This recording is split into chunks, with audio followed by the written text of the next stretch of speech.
On est parti longtemps. Maintenant, on est de retour. La fin de Sinners souligne l'importance de la musique et de l'amour face aux menaces monstrueuses et aux dangers de ce monde. Allons. C'est l'heure de l'histoire, mon poulet au miel. On ouvre les petits volets. Cœur vaillant, œil sur la balle, on ne peut pas perdre.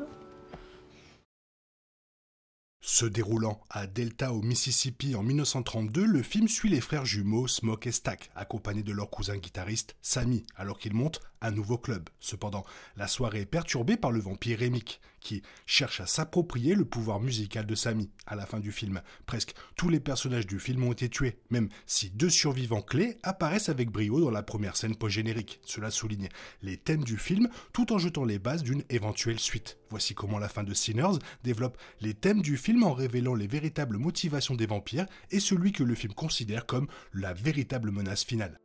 Remick veut accéder aux talents musicaux de Sammy, préparant ainsi son attaque contre le nouveau club installé par Smoke et Stack. Remick rencontre le groupe par pure coïncidence, l'avouant à Smoke à la fin du film. Fuyant les Amérindiens, il rencontre Bert et Johan, qu'il transforme en vampires avant qu'ils ne participent à une attaque planifiée du Ku Klux Klan contre le club. Attiré par la musique de Sammy, Remick révèle que ce dernier est capable de jouer une musique si authentique qu'elle peut relier les esprits de différentes époques. Remick souhaite accéder à ce pouvoir, car cela lui permettrait de renouer avec les esprits de ses proches disparus depuis longtemps. C'est pourquoi il veut s'introduire dans le club et ne propose d'épargner les autres que s'il lui livre Sammy. C'est une motivation étonnamment émotionnelle pour le vampire qui semble sincèrement aspirer à fonder sa propre tribu et chercher à renouer avec ce qu'il a perdu. Bien que cette motivation compréhensible ait été faussée par son appétit et ses traits monstrueux, elle confère à Remick une surprenante humanité en tant qu'antagoniste.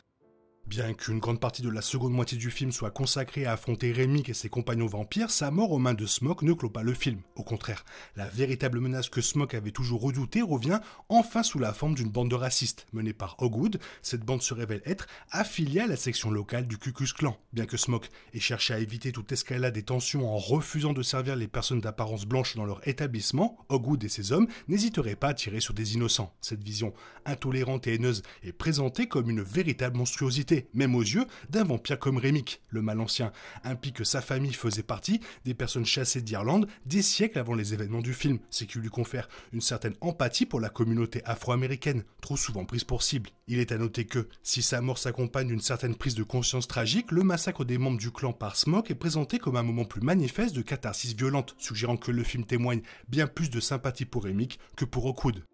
Smoke est l'un des seuls personnages à avoir survécu aux événements de la nuit fatidique du film, assurant ainsi la survie de Sammy. Cependant, il décide de rester sur place et d'éliminer les membres du KKK qui prévoyaient de massacrer tout le monde au club. Bien que Smoke s'en sort très bien lors de la fusillade qui s'ensuit et tue tous les membres du KKK, il est blessé par l'un des hommes alors qu'il tente de fuir. Bien que la blessure ne semble pas mortelle sur le coup, la fin du film suggère que Smoke n'a pas survécu à l'affrontement. Avant le début du combat, Smoke arrache l'amulette qu'Annie a confectionnée pour le protéger pendant son séjour à l'étranger pendant la Première Guerre mondiale. L'amulette semble même avoir aidé à repousser Stack lorsqu'il tentait de mordre Smoke. Sans l'amulette, Smoke est mortellement blessé, mais voit l'esprit d'Annie et de leur fille décédée. Après avoir laissé tomber sa cigarette pour éviter qu'elle ne soit enfumée, Annie lui tend le bébé et l'appelle par son vrai nom, Elijah. Cela implique que Smoke est mort de sa blessure, mais qu'il est en paix avec Annie et leur fille.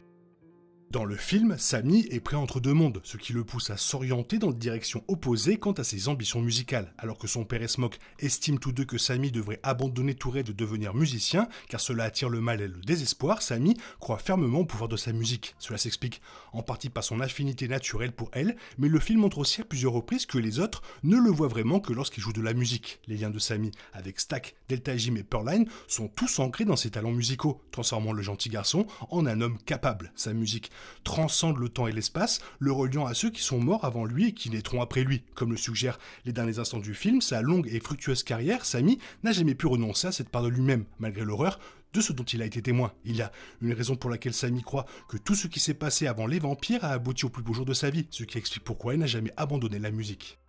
L'un des points forts du film réside dans la profondeur que le film offre à l'ensemble des seconds rôles. La première moitié du film est largement axée sur la construction de l'univers et des personnages, mettant en valeur les relations de chacun et les établissant pleinement à travers leur interaction. Chaque personnage semble étoffé, même s'ils ne bénéficient pas tous d'un arc narratif complet de la même ampleur. Cependant, le film reste fermement ancré sur deux personnages et leur arc narratif respectif, Sammy et Smoke. Si Stack est tout aussi important pour l'intrigue, il est surtout présenté comme un charmant contrepoint aux deux hommes. Smoke et Sammy sont sont mis à l'épreuve dans leurs convictions, chacun choisissant une voie différente. Samy refuse d'abandonner son amour pour la guitare qui remonte à ses jours les plus innocents. La scène post-générique, le monde en train de chanter, libéré du poids des horreurs dont il a été témoin. Cet amour pour la musique est remis en question par son père, par Smoke et même par ses propres peurs lorsqu'il découvre que c'est son talent musical qui a attiré Rémick vers eux. Cependant, il s'accroche à l'instrument qui lui a littéralement sauvé la vie face aux vampires. En revanche, les convictions de Smoke quant à la conquête du pouvoir et à son contrôle sont remises en question par son amour pour Annie. Il abandonne dans une certaine mesure son pouvoir auprès d'elle, acceptant ses arguments et mettant fin à ses jours avant qu'elle se transforme en vampire. Le film se termine sur Smoke posant sa cigarette alors qu'il semble mourir. Le film se termine sur Smoke posant sa cigarette pendant qu'il est en train de mourir, se débarrassant